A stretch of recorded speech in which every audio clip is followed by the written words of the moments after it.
Ameublement Tanguay en première ligne.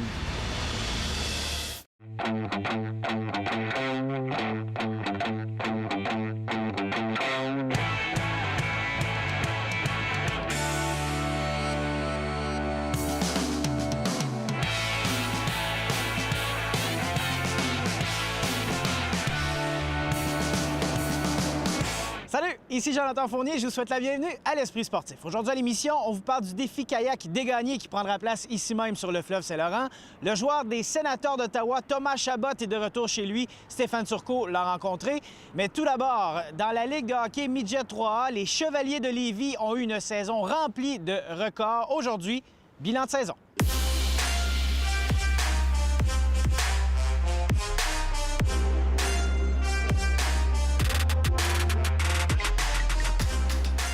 Avec 34 victoires consécutives et une fiche de 41 victoires, une défaite, les Chevaliers ont été les champions de la saison régulière. Leur parcours en séries éliminatoires s'est terminé en ronde de demi-finale face aux Lions du Lac-Saint-Louis. On le voit différemment, c'est certain. C'est certain qu'on est déçu de la façon que ça s'est terminé. Je pense qu'on l'a vu avec le Lightning du Tampa Bay, justement, en série. C'est une autre genre de pression là, quand on gagne des honneurs en saison régulière, quand on établit des records. Je pense que ça change beaucoup la donne, ça met une pression supplémentaire. Puis pour des jeunes de 15-16 ans, ils ont vraiment su bien gérer ça cette année. Mais je pense qu'en bout de ligne, perdre dans un 5e match en prolongation, on n'a pas à avoir honte de ça. Là. Les gars, ils ont vraiment tout donné ce qu'ils pouvaient.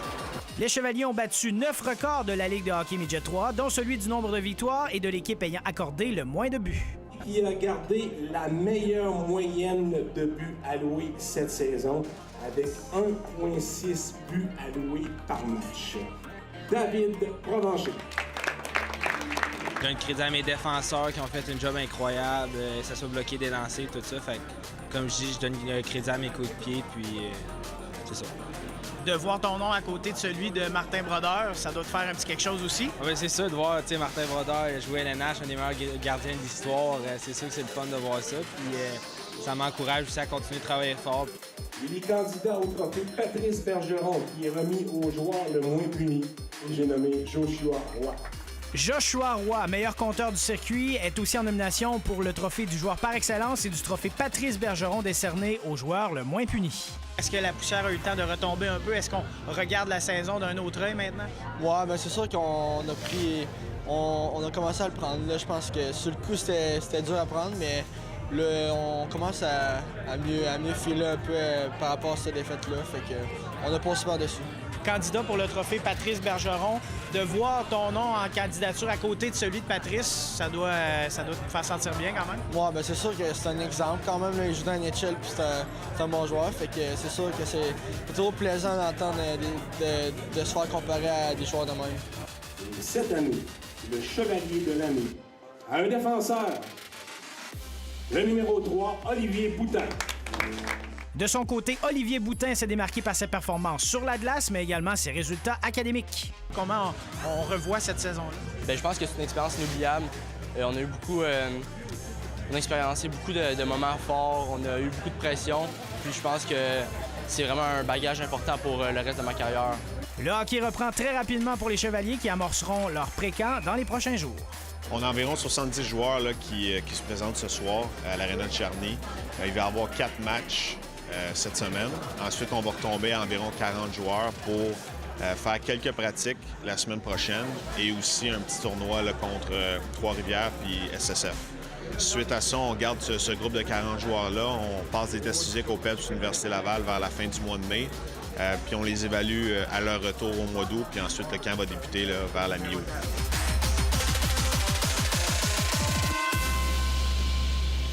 Dans la Ligue nationale de hockey, les Sénateurs d'Ottawa n'ont pas eu une saison à la hauteur des attentes, mais l'un des points positifs, les performances de l'excellent défenseur originaire de Sainte-Marie, Thomas Chabot. Vers Chabot, tu vas vers le but! Thomas Chabot! 55 points cette saison et meilleur compteur de son équipe. L'un des défenseurs les plus utilisés de toute la Ligue nationale, avec une moyenne supérieure à 24 minutes de temps de jeu par match. Non, Thomas Chabot n'a pas connu la gang de la deuxième saison. Pour être honnête avec toi, je suis allé dans la saison, j'essaie de faire du mieux que je peux. C'est certain que c'est, comme tu as dit, j'étais vraiment beaucoup utilisé, c'est plus facile. T'es souvent sur la patinoire, t'as moins peur de faire des erreurs. parce que tu sais que tu vas retourner sa patinoire. Si Hockey Canada n'a pas hésité à lui envoyer une invitation pour le championnat mondial, il a dû toutefois s'assurer avec les sénateurs qu'il était en pleine santé. Ça a été une décision qu'on a pensé longtemps. Je pense que je me suis blessé à l'épaule, je me suis cassé l'orteil pendant l'année. On voulait être certain que si j'allais aller à ce tournoi-là, il n'y a rien de ça qui allait être en danger. Le fait de toujours porter le gilet de ton pays, c'est un honneur à tous les coups, mais je pense que c'est une chance d'un peu d'allonger ta saison puis jouer du hockey de haut niveau quand même. Si Thomas Chabot est content de jouer encore du hockey de haut niveau, il a aussi hâte de goûter à ses premières séries de la Coupe Stanley. Les Sénateurs ont défrayé les manchettes cette saison et pas toujours pour les bonnes raisons. Au bout de la ligne, la seule chose qu'on contrôle, c'est ce qu'on fait sa patinoire. Je pense que là-dessus, je me suis concentré. Oui, il y avait peut-être des distractions avec les rumeurs des gars qui allaient se faire changer ou s'ils allaient re-signer ou pas.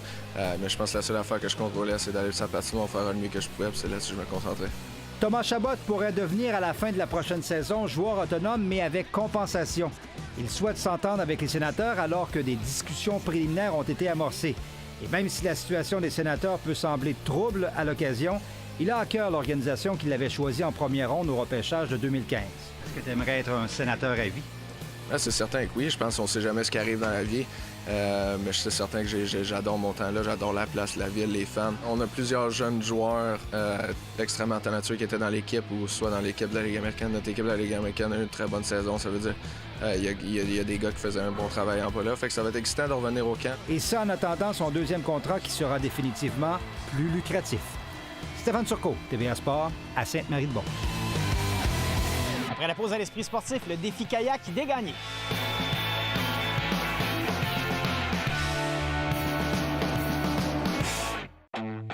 L'Esprit sportif souligne l'excellence du Rouge et Or football. Malgré sa courte histoire d'à peine 24 saisons, la renommée du Rouge et Or n'est plus à faire partout au pays. C'est à Toronto en 1999 que le Rouge et Or met la main sur le premier titre national de son histoire. La première conquête de la Coupe Vanier du Rouge et Or devant ses partisans aura lieu en 2010, la 10e aussi en 2018. Laval tentera de remporter son 11e titre canadien en 2019 alors que la finale aura lieu de nouveau à Québec. Plus de 250 km en kayak sur le fleuve Saint-Laurent entre Montréal et Québec. C'est ce que nous propose la 5e édition du défi kayak dégagné.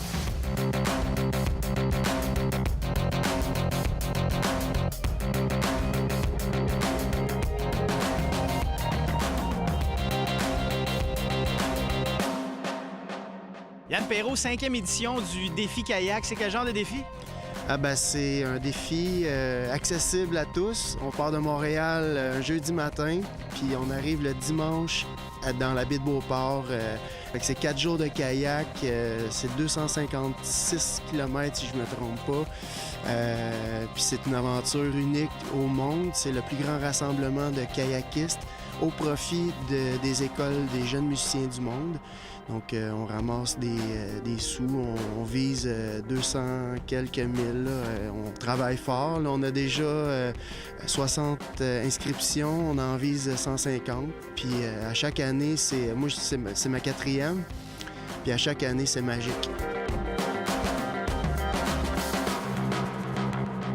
Ça s'adresse à tout le monde, donc tout type de kayakiste, mais il y a quand même un petit peu de préparation qui vient avec une aventure comme celle-là. C'est ça, c'est accessible, oui, mais c'est vrai que, faut avoir un minimum de préparation, il faut être quand même en forme. Mais, on rame avec le courant. Il y a des gens de tous les âges, des femmes, des hommes. Le plus jeune, la première édition, il y avait un jeune garçon de 12 ans. Et, fait que c'est ça, là, Puis il n'est jamais arrivé d'accident, il faut le répéter, c'est sécuritaire, les gens sont bien accompagnés, il y a des pros, des capitaines qui nous accompagnent, il y a un commodore, il y a des équipes de sécurité.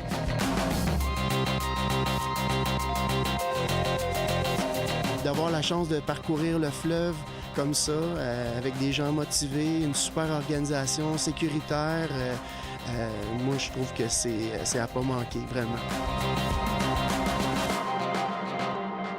Tous les gens qui participent à ça doivent amasser 1 800 $, et tous les profits vont aux écoles des jeunes musiciens du monde. Il y en a une à Québec, une à Montréal, une à Sherbrooke, une près de Val-d'Or dans la communauté algonquine de Kitisakik. Puis il y a une école, la première école qui a été fondée en Inde, par 3 Québécois.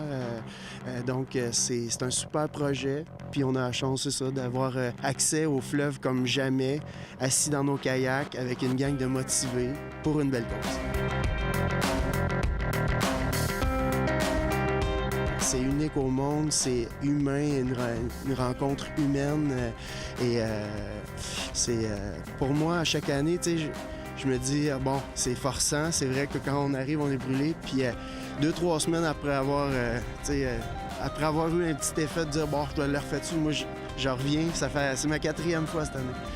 Yann Perrault, merci beaucoup. Merci beaucoup.